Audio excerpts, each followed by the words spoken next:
Hello दोस्तों, आपका Anshul technical classes पर स्वागत है। चलिए आज आपको हम एसएससी का मोस्ट इम्पोर्टेंट सब्जेक्ट बीएमसी के बारे में डिस्कस कर रहे हैं।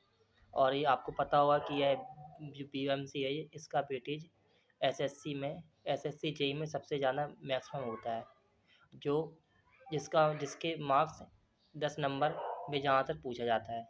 चलिए आज हम इसको डिस्कस कर रहे हैं। इसका पहला चैप्टर ब्रेक पढ़ा रहे हैं आपको। ब्रेक क्या होती है, ब्रेक को आज अच्छी तरह से डिस्कस करते हैं। ठीक है, ब्रेक टॉपिक दिखाते हैं आपको। ये ब्रेक है, ठीक है। चलिए देखते हैं ब्रेक। ठीक, ये देखो आपको दिखा रही हो, ये ब्रेक है। देखो ये इसकी क्या इसकी ये इसकी विड्थ होती है, ये इसकी लेंथ होती है, और इसकी ये क्या होती है, ये इसकी थिकनेस होती है। ठीक है, इसकी जो विड्थ होती है इसकी ये 19 सेंटीमीटर होती है, और इसकी जो लेंथ होती है 19 सेंटीमीटर होती है, और इसकी जो विड्थ होती है 9 सेंटीमीटर होती है। कितनी होती है, 9 सेंटीमीटर। और इसकी जो थिकनेस होती है, थिकनेस भी 9 सेंटीमीटर होती है। ये कौन सी साइज है, ये है आपका स्टैंडर्ड साइज में। ये लिखा है देखो, स्टैंडर्ड साइज कितना होता है, standard size of modular size of brick कितनी होती है, 19 × 9 ये आपकी स्टैंडर्ड साइज होती है ब्रेक की। ठीक है, और विथ मोटर सहित होती है आपकी 20 × 10 × 10। जब हम मैसनी वर्क में ब्रेक का यूज करते हैं तो उस समय इसकी साइज 20 × 10 × 10 सेंटीमीटर होता है। ठीक है, और अगला स्टेप देखते हैं। When the brick is placed in masonry the size become 20 × 10 × 10 centimetre known as nominal size of modular brick. जो हमने बताया वही लिखा है। तो मैसनरी वर्क मतलब हम जब चिनाई कार्य करते हैं उस समय अपनी जो हमारी ईंट होती है, ब्रेक होती है, उसका साइज 20 × 10 × 10 सेंटीमीटर होता है विथ मोटर सहित। मोटर मतलब जो कंक्रीट होती है उसके सहित। ठीक है, सॉरी कंक्रीट नहीं कह सकते, मोटर कह सकते हैं। मोटर तो आप जानते होंगे किसका, सीमेंट और वाटर और सैंड का मिश्रण होता है, वह उसे मोटर कहते हैं। और कंक्रीट तो होती है, उसमें हम स्टील का प्रयोग कर देते हैं, वह कंक्रीट बन जाती है, ग्रिड लगा देते हैं, वो अलग होती है। इसमें मैसनरी का बात हो रही है। ठीक है, इसके बाद देखते हैं डायमेंशन ऑफ फ्रॉग। फ्रॉग जानते होंगे, जो इसके बीच में सेंटर में जो पार्ट होता है उसे फ्रॉग कहते हैं। ब्रेक के सेंटर में जो पार्ट होता है उसे हम फ्रॉग कहते हैं। उसका साइज देखो कितना होता है, उसका साइज दिया है 100 × 4 mm। कितना होता है, 100 × 4 mm। उसकी जो लेंथ होती है 100 होती है, और उसकी विड्थ कितनी होती है, विड्थ होती है 40 mm। ठीक है, और दूसरी क्या है, 10 से 20 mm dip from top surface पर कितना होता है, 10 से 20 mm टॉप सरफेस होता है। ठीक है, इसके बाद नेक्स्ट पर देखते हैं। नेक्स्ट स्टेप देखो, purpose of providing frog in upper face of brick is a providing की joint be upon the brick and mortar. क्या है, ब्रेक और मोटर, ये क्या है, बी अपॉन डी का मतलब ब्रेक और मोटर। ये मतलब ये तुम्हारे फ्रॉग होता है। फ्रॉग का वर्क क्या होता है, फ्रॉग का वर्क होता है जो अपर सरफेस पर, ब्रेक के अपर सरफेस पर क्या है, जॉइंट जॉइंट और स्ट्रेंथ प्रोवाइड करना। ठीक है, नोट्स में देखते हैं, नोट्स में क्या दिया गया है। Traditional size of country country size of brick 230 × 114 × 76 mm ये होता है आपका। ठीक है, इसके बाद अगला देखते हैं इसका क्लासिफिकेशन क्या होता है। ठीक है, क्लासिफिकेशन इसका हम डिस्कस करते हैं। क्लासिफिकेशन पे आ जाओ, ये आपका क्लासिफिकेशन है। देखो, क्लासिफिकेशन ऑफ ब्रेक पहला होता है on basic of water absorption test. किसके अनुसार, मतलब वाटर एब्जॉर्बेशन टेस्ट के अनुसार। देखो, इसका फार्मूला होता है W1 = dry weight of break. ठीक है, और नेक्स्ट पर चलते हैं। नेक्स्ट आपका देखो, क्लासिफिकेशन ऑफ ब्रेक की बात कर रहे हैं, ये एब्जॉर्बेशन टेस्ट के अनुसार देखते हैं अकॉर्डिंग।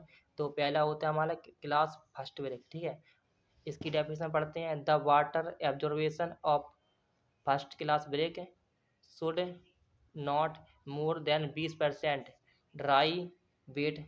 इसमें हमारा जो वाटर होना चाहिए 20% से अधिक नहीं होना चाहिए। और इसकी जो क्रिसिंग स्ट्रेंथ होती है किरसी स्ट्रेंथ है compressive strength 10.5 Newton per M M square होती है। कितनी होती है? 10.5 न्यूटन पर स्क्वायर होती है। इसके बाद देखते इसका यूज क्या होता है। इसका यूज होता है द एक्सटीरियर ब्रेक और exterior brick work for load bearing walls. ठीक है। इसके बाद देखते हैं दूसरी है आपकी क्लास सेकंड ब्रेक। इसमें इसमें वाटर एब्जॉर्प्शन कितना परसेंट होता है? 22% होता है। कितना होता है? 22% होता है। और किरसी स्ट्रेंथ कितनी उसकी 7 न्यूटन पर एम स्क्वायर से अधिक नहीं होना चाहिए। ठीक है।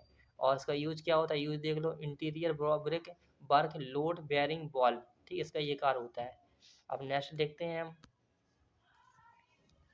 नेक्स्ट पे आते हैं कौन सी हमारी class third brick. Class third brick देख लो। ठीक है। कौन सी class third brick? Class third brick में देखो इसमें जो वाटर एब्जॉर्प्शन होता है 24 से 25% होता है। इसका यूज क्या होता है? इसका यूज देख लो the interior brickwork such as partition cavity wall and sleeper walls for non load bearing wall construction। ठीक है। इसका क्या ये मतलब पार्टीशियन वॉल को और स्लीपर वॉल को क्या अटैच करती है। ठीक है। और इसकी थर्ड पॉइंट देखते हैं as per I S code कितना है 077/1976 के अनुसार देखते हैं minimum compressive strength building construction shall be 3.5 Newton पर स्क्वायर से कम नहीं होना चाहिए। इसके बाद देखते हैं नोट में क्लास 4 ब्रेक क्या है। Class 4 brick over burn brick जो तुम्हारी जो मतलब जली हुई ब्रेकें आती हैं जो ज़्यादा स्ट्रेंथ वाली होती हैं वो होती हैं क्लास 4 ब्रेक की। ठीक है। जिसे हम क्या बोलते हैं? इसे बोलते हैं झामा ब्रेक। क्या बोलते हैं? झामा। दूसरा नाम क्या होता है? झामा ब्रेक। इसे इसकी परिभाषा देखो they have compressive strength around 40 newton per M square which is use filling purpose. इसका प्रयोग हम कहाँ करते हैं? फिलिंग पर्पज में। मतलब जब हमें फिलिंग पर्पज का मतलब है मतलब कोई हमारी अंदर वो हो जाता है तो उसमें फिलिंग करने के लिए हम छोटे छोटे पत्थर का प्रयोग करते हैं तो उन्हीं के अनुसार इसका प्रयोग करते हैं। ठीक है। अब नेक्स्ट देखते हैं हम इसका इसकी ये मतलब कंप्रेसिव स्ट्रेंथ दी गई है। इसकी कंप्रेसिव स्ट्रेंथ दी गई देखो ये भी तो आपको डिस्कस कर दे रहे हैं। ठीक है। देखते हैं इसको देखो on the basic of strength I S code कितने हैं? ऑन द स्ट्रेंथ के अनुसार इसके कोड कितना है 3102 के अनुसार देखते हैं। ठीक है। देखो सीरियल नंबर इतने कि 8 तक आप 8 तक क्लास ब्रेक दी गई हैं। पहली फर्स्ट क्लास ब्रेक में देखो इसकी स्ट्रेंथ कितनी होती है कंप्रेसिव स्ट्रेंथ मतलब कंप्रेसिव तो आप जानते हो ये टेंसाइल होती है कंप्रेसिव होती है। ठीक है।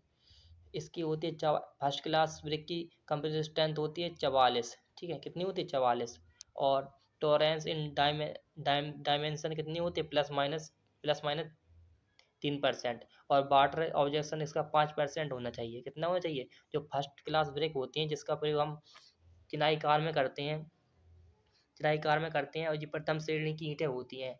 इसमें वाटर ऑब्जेक्शन मतलब ये 5% से अधिक वाटर एब्जॉर्ब नहीं कर सकती। ठीक है। दूसरा होती है दूसरी क्लास सेकंड क्लास ब्रेक होती है इसकी स्ट्रेंथ होती है 44 न्यूटन पर एम स्क्वायर। इसके मतलब टॉलरेंस डायमेंशन होती है 8%। ये भी 5% से अधिक नहीं होना चाहिए। तीसरी देखते हैं तीसरी है आपकी थर्ड क्लास ब्रेक। इसकी होती है कंप्रेसिव स्ट्रेंथ 17.5। कितनी होती है? 17.5। इसकी टॉलरेंस डायमेंशन होती है +3%। और यह इस वाटर ये कितनी कर सकती है एब्जॉर्ब? 12%। ठीक है। अब देखते हैं फोर्थ है आपकी फोर्थ क्लास ब्रेक क्या होती है? इसकी होती है कंप्रेसिव स्ट्रेंथ 70.5 और इसका टॉलरेंस डायमेंशन होती है 8%। और ये भी वाटर को कितना ऑब्जर्व करती हैं? 12%। ठीक है। इसके बाद देखते हैं 5 क्लास ब्रेक। ठीक है। इसकी होती है कंप्रेसिव स्ट्रेंथ 17 पॉइंट नहीं sorry 7 Newton per M square. ये इसका इतने वो 3% होता है ये 20% करती हैं। और 6 में देख लो 6 क्लास ब्रेक क्या होती हैं? 7 न्यूटन पर एम स्क्वायर होती है इसकी कंप्रेसिव स्ट्रेंथ। और टॉलरेंस कितना होता है? 8%। और वाटर कितना ग्रहण कर सकती हैं? 20%। और इसके बाद देखते हैं 7 क्लास ब्रेक 3.5 इसकी कंप्रेसिव स्ट्रेंथ होती है। टॉलरेंस 3% होता है और यह वाटर एब्जॉर्ब 25% करती हैं। 8 क्लास ब्रेक देखो ये 3.5 न्यूटन पर स्क्वायर होती है इसकी कंप्रेसिव स्ट्रेंथ है। और टॉलरेंस 8% और यह वाटर को एब्जॉर्ब 25% करती हैं। ठीक है, इसके बाद चलते हैं नेक्स्ट पर। नेक्स्ट पर डिस्कस करते हैं। अब आते हैं कंपोनेंट ऑफ ब्रेक। कंपोनेंट तो आप जानते होंगे, इसके जो घटक होते हैं, हमारी जो ब्रेक है वो किन किन पदार्थों से मिलकर बनी होती है, उसे बनाने के लिए किन किन कंपोनेंट की ज़रूरत होती है, किन किन कंपोनेंट की नीड होती है, उसके बारे में हम डिस्कस कर रहे हैं। देखो, हमें सबसे इसका मेन कंपोनेंट होता है सिलिका। इसका फार्मूला होता है SiO2। ठीक है, ठीक है। और इसका प्रयोग हम कितना करते हैं, 50 से 60% करते हैं ब्रेक बनाने में। और इसका वर्क क्या होता है, इसका वर्क देखो यूज क्या होता है, work for the better shape है ब्रेक, मतलब यह मतलब ब्रेक को या ईंट को आकार देती हैं, और ये मतलब स्ट्रेंथ, और यह हमारे ब्रेक को मैक्सिमम स्ट्रेंथ प्रदान करती हैं, और ये हमें हमारी ब्रेक को श्रिंकेज, क्रैकिंग और वार्पिंग से बचाती हैं। ठीक है, इसके बाद देखते हैं एल्यूमिना। एल्यूमिनियम का फार्मूला होता है Al2O3। एल्यूमिनियम ऑक्साइड बोलते हैं इसे। यह मतलब ब्रेक में कितना होता है, 20 से 30% इसकी क्वांटिटी हम प्रयोग करते हैं। इसका यूज क्या होता है, aluminium impart in the plasticity natural during water mixing. ठीक है, और ये क्या करता है, ये भी मतलब स्ट्रेंथ प्रदान करता है हमारे ब्रेक को, और वाटर मिक्सिंग से बचाता है। और यह एक्सेस में हो जाता है तो यह हमारे ब्रेक को क्या कर देगा, ब्रेक में क्रैक उत्पन्न कर देगा। इसके बाद कहते हैं लाइम। लाइम का फार्मूला होता है CaO, कैल्शियम ऑक्साइड। इसका प्रयोग हम 5% करते हैं ब्रेक बनाने में। इसका यूज क्यों करते हैं, work as flux material, help in fusion of other ingredients during burning.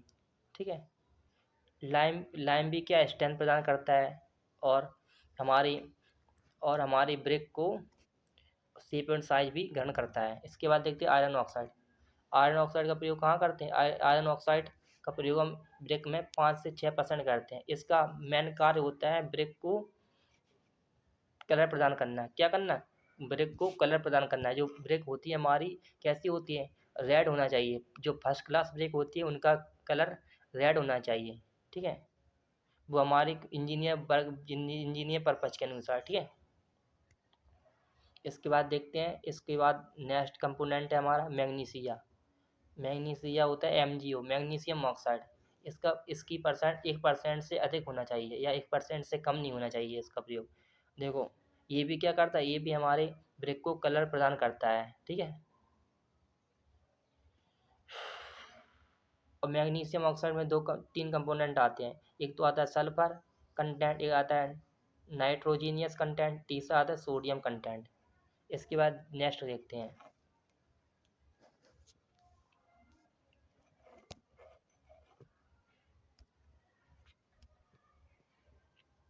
Next है हमारा step of manufacturing of step of manufacturing of BRICS के स्टेप क्या होते हैं। ठीक है, पहला होता है, सबसे पहले हमें सिलेक्शन ऑफ साइट पर जाना है, सिलेक्शन करना है। इसके बाद करते हैं preparation of brick earth. Preparation of brick earth करते हैं। देखो, इसमें क्या है, unsoiling top 100 to 200 layer in limited based soil. ठीक है, इसके बाद देखते हैं, इसके बाद क्या करते हैं, मतलब हम जो ब्रेक बनाते हैं, ब्रेक सबसे पहले बनाने की स्टेप है ये। सबसे पहले क्या करते हैं, सिलेक्शन ऑफ सिलेक्शन मतलब साइट का चयन करते हैं, किस जगह पे हमें मिट्टी खोदना है, कौन सी मिट्टी होना चाहिए, क्ले है कि सिल्ट है, क्या एलुमिना है, इसका सबका चयन करते हैं। ठीक है, इसके बाद करते हैं एक्सकवेशन मतलब खोदते हैं। इसके बाद करते हैं वेदरिंग या क्लीनिंग। वेदरिंग देखते हैं वहाँ का मौसम कैसा है। इसके बाद blending spread the reduce content over surface mix badly देखते हैं। इसके बाद है tempering desired amount of water added in soil needed pressed under the foot men's cattle of mixing. ठीक है, इसके बाद देखते हैं if mixing is done by mechanical machine, pugging बोलते हैं जिसे, और operation the known as pugging क्या बोलते हैं इसे, जो मैकेनिकल मशीन होती है उसे पगिंग बोलते हैं। इसके बाद क्या करते हैं, हमने सबसे पहले मिट्टी का चयन कर लेते हैं, सॉइल ले लेते हैं। सॉइल को हम किस में भरते हैं, सॉइल का मतलब एक इसका एक अच्छा वो बना के, इसको मतलब बना के उसको मोड में भर लेते हैं। ठीक है, मोड दो प्रकार के होते हैं, एक हैंड मोड होता है और एक होता है मशीन मोल्डिंग। देखो, हैंड मोल्डिंग में आता है ग्राउंड और टेबल। देखो, first class brick comes from here. ठीक है,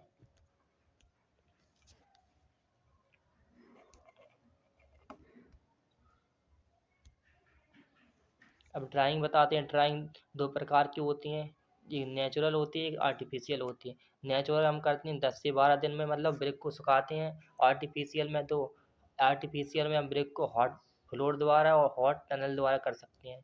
नॉट प्रीफर्ड होती है या बेस्ट मेथड होता है, इस यह मतलब 1 से 2 दिन में हमारी प्रिपेयर हो जाती है ब्रिक। और देखो देखो हमें हम ईंटों को जब पकाते हैं आग में, तो उसमें हमें टेम्परेचर कितना रखना चाहिए। देखो, डिहाइड्रेशन के समय 400 से 650 डिग्री सेल्सियस होता है, और ऑक्सीडेशन जोन में 650 से 900 डिग्री सेल्सियस होता है, और वेरिफिकेशन में 900 से 1250 डिग्री सेल्सियस होता है। ठीक है, तीनों बता दिए हमने आपको। देखो, वेरिफिकेशन क्या होता है, the whole mass convert into glass like substance. इसके बाद है सॉफ्ट क्ले, जिसे बोलते हैं low melting clay. The temperature range कितनी होती है इसकी, 900 से 100 डिग्री सेल्सियस होती है इसकी। नेक्स्ट देखते हैं हम। नेक्स्ट है हमारा